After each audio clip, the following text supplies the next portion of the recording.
그런데 오늘 이 안식일의 날이 토요일이 아니고 주일이죠.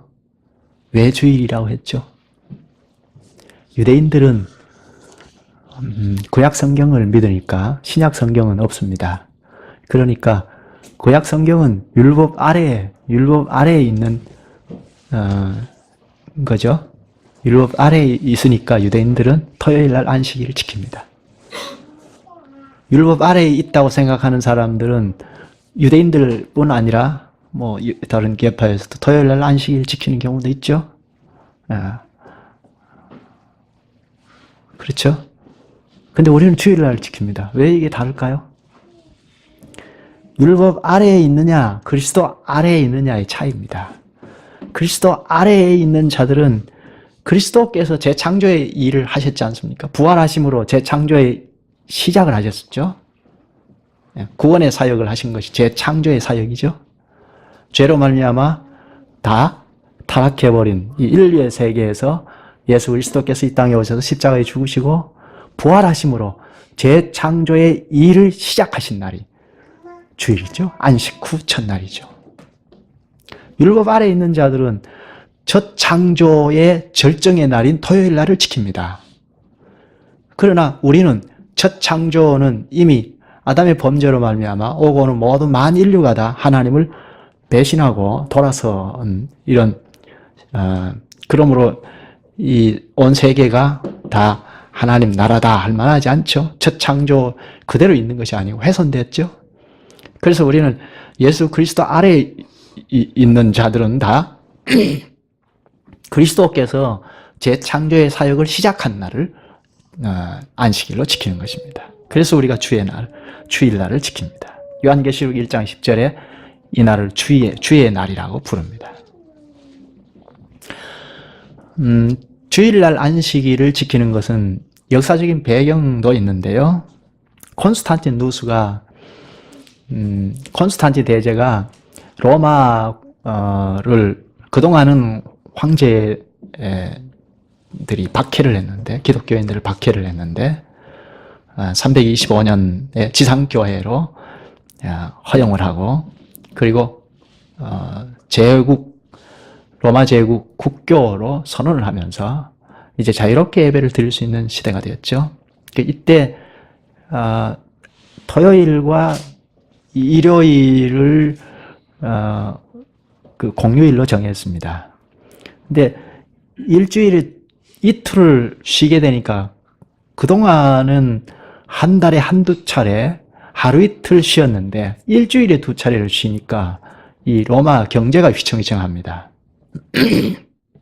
그래서 하는 수 없이 콘스탄틴 대제가 교회 지도자들에게 문제를 논의했고, 그래서 결의를 하기를 토요일보다 주의 날인 주일날이 일요일날이 좋다 해서 공휴일로 정한, 그것이 유래가 되어서 기독교는 일요일날 안식일을 정해서 지키게 되었습니다.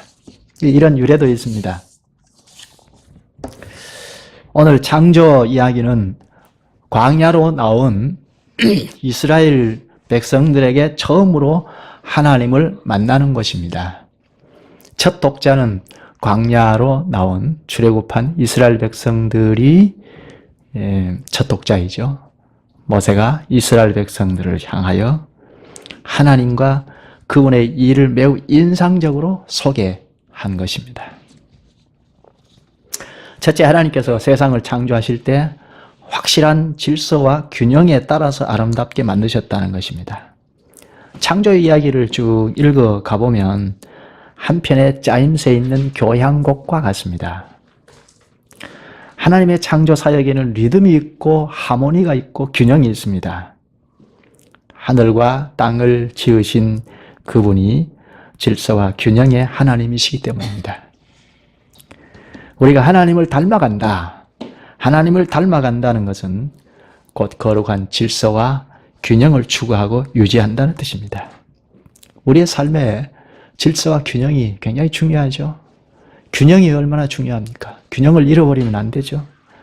우리의 삶의 질서가 무너지면 어떤 결과가 오는 것은 우리가 너무나 잘 알죠. 질서가 무너져 버리면 결과는 형편없죠. 뻔하죠. 우리가 생각하면 상상하기 어렵죠. 그러니까 우리가 질서와 균형을 유지하고 나간다는 것이 굉장히 중요하죠. 어떻게 하면 그렇게 가능합니까? 어떻게 질서와 균형을 유지할 수 있습니까? 하나님께서 말씀으로 질서 있게 균형 있게 이 피조물을 창조하신 것처럼 오늘 우리가 하나님의 앞에 나아가서 하나님께서 가르쳐 주신 말씀대로 회복해 나가는 것이 필요하죠. 말씀의 가르침을 따라서 추구해야 할 가치들을 배우고 그 가치들의 우선순위를 정하고 그 가치관에 따라서 살아가야 하죠. 또 둘째는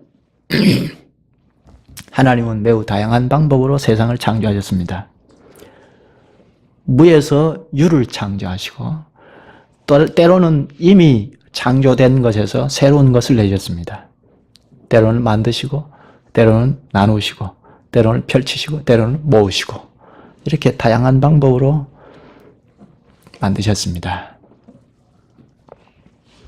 이것을 생각하면 매우 다양하고 하나님께서 하시는 일은 창의적이기 때문에 이 창조의 기사를 잘 읽어보면 우리는 그저 고개를 숙일 뿐이죠.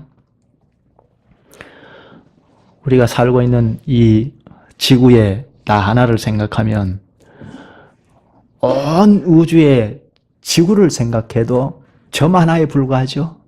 점 하나에 불과한 속에 내가 존재하고 있죠. 감히 이 만물을 지으신 하나님 앞에 무슨 말을, 무슨 사족을 달 수 있겠습니까? 그저 겸손히 고개 숙일 뿐입니다. 우리가 하나님께서 가르쳐 주신 말씀대로 하나님 방식대로 살고 일하려고 최선을 다해야 합니다. 그러나 우리의 이 방법이 하나님께서 마음에 두신 것이 아닐 수도 있다는 가능성을 항상 열어놓아야 하죠. 그 다음에 셋째, 하나님은 이 세상을 우리가 살아가면서 의지할 곳으로, 이 세상을 의지할 곳으로 만드셨습니다.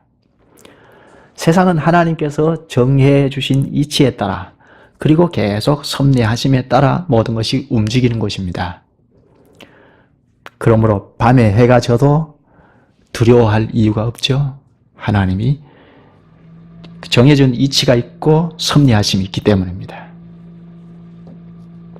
가을에 나뭇잎이 모두 떨어져도 봄이 되면 다시 싹이 납니다. 이 계절이 요즘은 사계절이 뚜렷하지 않다고 하는데 크게 두려워할 거 없죠. 하나님께서 정해주신 이치가 있고 그리고 섭리하심이 있기 때문입니다. 난리가 난다 할지라도 우리가 크게 두려워할 바가 아닙니다. 이 세상은 하나님께서 우리가 믿을 만한 것으로 창조하셨습니다. 그럼에도 불구하고 우리가 항상 기억해야 할 것은 이 세상을 믿어서는 안 된다는 것입니다. 이 세상을 의지할 만한 것으로 창조하신 하나님을 믿고 의지해야 한다는 점입니다. 다음 넷째는 모든 사람은 하나님의 형상대로 창조되었다는 것입니다. 짐승과 나무들은 종류대로 창조하셨으나 사람은 딱 한 가지만 비추셨습니다. 인종차별은 죄의 결과이지 창조 섭리의 일부가 아닙니다. 또 아무리 포악하고 흉측한 사람이라도 창조주의 형상을 따라 창조되었다는 사실 하나만으로도 사랑을 받고 존중받을 자격이 있습니다. 불행하게도 우리 주변에는 생김새, 장애, 출생 여건, 또 저지른 죄 때문에 따돌림을 당하고 무시당하는 사람들이 너무나 많습니다. 우리가 인간을 대하는 자세를 바꿔야 하죠. 그리고 다섯째, 하나님은 이 세상을 참으로 아름답게 만드시고 그리고 본인도 흡족해 하셨습니다. 낮을 만들고 흡족해 하시고 밤을 창조하시고 기뻐하셨습니다. 가축을 지으시고 좋아하시고 짐승들을 빚고 들짐승을 빚고 만족해 하셨습니다. 인간을 빚으시고 흥분해 하시고 벌레들을 만드시면서 노래를 부르셨습니다. 하나님은 자신의 즐거움과 기쁨으로 탄생시킨 이 세상을 우리에게 주셨습니다. 그러므로 주님이 주신 이 세상을 기뻐할 수 있어야죠. 감사할 수 있어야죠.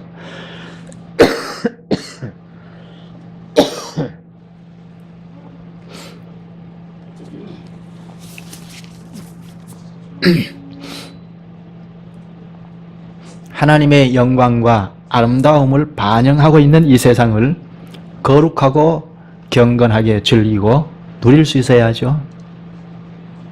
물론 죄 많은 이 세상이기 때문에 이 세상은 우리가 영원히 거할 집이 아닙니다. 우리가 머지않아 본향으로 돌아가죠. 그러나 고통과 아픔으로 얼룩진 세상이라도 이곳에 사는 동안은 마치 소풍을 나온 아이들처럼 아이들 마음으로 이 아름다운 세상을 마음껏 즐기다가 하나님 앞에 설 때 세상으로 소풍을 보내주셔서 감사합니다 하고 고백할 수 있었으면 좋겠습니다. 이제 아이들이 소풍을 갈 때 어떻게 합니까? 며칠 전부터 마음이 설레서 준비를 하고 하죠. 준비하고 또 준비하고 하죠. 그리고 소풍을 가서는 준비한 그대로 다 하려고 하죠. 이것저것 다 하지 않습니까? 그 할 것을 다 하고 어머니 아버지가 계시는 집으로 지쳐서 돌아가죠. 마치 이와 비슷합니다. 우리가 이 세상 삶이 소풍을 올 때 준비된 것을 다 하고 가야 하지 않습니까? 특히 주님이 하라고 하신 일을 준비해서 보내셨는데 이것을 다 하고 돌아가야 하지 않습니까? 주님이 오라 하실 때 돌아가서 우리가 이렇게 다 하고 돌아왔습니다 하고 쉴 수 있으면 좋겠습니다. 기도하시죠.